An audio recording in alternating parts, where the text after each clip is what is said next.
একজন মানুষ একই জীবনে স্টিম ইঞ্জিন আর বুলেট ট্রেন দুটোই চালিয়েছেন। শুনে অবাক হচ্ছেন? অবাক হওয়ারই কথা। কারণ স্টিম ইঞ্জিন এখন শুধুই জাদুঘরের স্মৃতি, আর বুলেট ট্রেন প্রযুক্তির চূড়ান্ত উৎকর্ষ। কিন্তু এমন একজন মানুষ আছেন যিনি দুই প্রজন্মের দুই চরম মাইল ফলককে স্পর্শ করেছেন নিজের হাতের ছোঁয়ায়। আমাদের আজকের গল্পটি শুধু একটি মানুষকে নিয়ে নয়, এই গল্প সময়কে জয় করার, নিজেকে বদলে নেওয়ার, স্বপ্নকে সত্যি করার। আসুন আজ জানি হান জুনজিয়ার সেই অবিশ্বাস্য গল্প।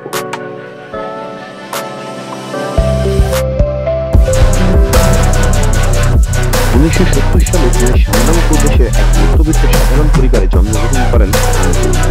তখনকার চীন ছিল পরিবর্তনের সন্ধ্যা। পুরনো ব্যবস্থার চাপ মুছে নতুন প্রযুক্তির পথে হাঁটতে বসে। সাধারণ এক পরিবারে বড় হওয়া এই ছেলেটি প্রত্যেককেই স্বপ্ন দেখতেন ট্রেন চালাতে। যেখানে আমাদের অনেকের শৈশবের স্বপ্ন সময়ের সাথে ধরে পড়ে, সেখানে হান জুনজিয়া সেই স্বপ্ন আঁকড়ে ধরেছিলেন শক্তভাবে। তিনি ভর্তি হলেন স্থানীয় রেলওয়ে স্কুলে 1992 সাল। চীনের বাণিজ্য এবং যোগাযোগের জন্য স্টিম ইঞ্জিনের ট্রেন তখনও গুরুত্বপূর্ণ, যদিও ধীরে ধীরে ডিজেল ট্রেনের আগমন ঘটছে। সে বছরই 22 বছর বয়সে জুনজিয়া স্টিলম্যান হিসেবে স্টিম ইঞ্জিনে কাজ শুরু করেন। সেখানেই তিনি শিখতে থাকেন ইঞ্জিনের ভিতরে জটিলতা, কয়লার আগুন, বাষ্পের চাপ, আর ট্রেনের হৃদয় কিভাবে ধকধক করে চলতে থাকে। 2 বছরের মাথায় 1994 সাল তিনি হয়ে যান স্টিম ইঞ্জিন ট্রেনের চালক। স্টিম ইঞ্জিন তখন রেল লাইনের বুকে এক ইতিহাসের অংশ হতে চলেছে, আর জুনজিয়া সেই স্টিম ইঞ্জিনের শেষ অধ্যায়ের নেতৃত্ব দিচ্ছেন। 1996 সালে চীন ডিজেল ট্রেনে আপডেট শুরু হয়। জুনজিয়া নিজেকে বদলে ফেলেন। নতুন ট্রেন, নতুন প্রযুক্তি, নতুন চ্যালেঞ্জ, সবকিছুই গ্রহণ করেন খোলা, আর খুব দ্রুতই হয়ে যান একজন দক্ষ চালক। 2008 সালে চীন চালু করে তাদের প্রথম হাই স্পিড রেল। চীন তখন বিশ্বের রেল ইতিহাসের এক নতুন আর এই নতুন অধ্যায়ের চালকের আসনে বসেন হান জুনজিয়া। 21শে সেপ্টেম্বর 2017 চীনের ইতিহাসে এক বিশাল দিন। চীন চালু করল ফুক্সিং বুলেট ট্রেন, যার গতি 350 কিলোমিটার প্রতি ঘন্টা।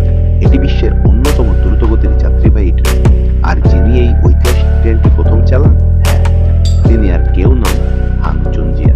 তার দক্ষতা, ধৈর্য এবং প্রযুক্তিগত অনুশীলন দেখে সরকার তাকে এই দায়িত্ব দেয়, কারণ তিনিই একমাত্র ব্যক্তি যিনি পুরনো যুগের স্টিম থেকে আধুনিক ইলেকট্রিক ট্রেন পর্যন্ত নিজের দক্ষতা প্রমাণ করে এসেছে। জুনজিয়া এমন একজন মানুষ যিনি স্টিম ইঞ্জিনের কয়লা ছোঁয়া হাত দিয়ে শুরু করেন। তিনি আজ প্রযুক্তির দাঁড়িয়ে জুনজিয়া সময়ের ভিতরে জয় করেছেন। তিনি প্রমাণ করেছেন পরিবর্তনকে যারা ভয় পায় না, তারাই হান জুনজিয়ার গল্প আমাদের শেখাবে শুধু কাজ নয়, থামালে সময় বদলাবে, প্রযুক্তি বদলাবে, বদলাতে হবে আপনাকেও। আজ যদি নিজেকে প্রস্তুত করেন, কাল আপনি আপনার যদি এই গল্পটি ভালো লেগে থাকে, তাহলে চ্যানেলটি সাবস্ক্রাইব করতে ভুলবেন না। নতুন ভিডিওতে আবার দেখা হবে নতুন কোনো গল্প নিয়ে। আসসালামু আলাইকুম।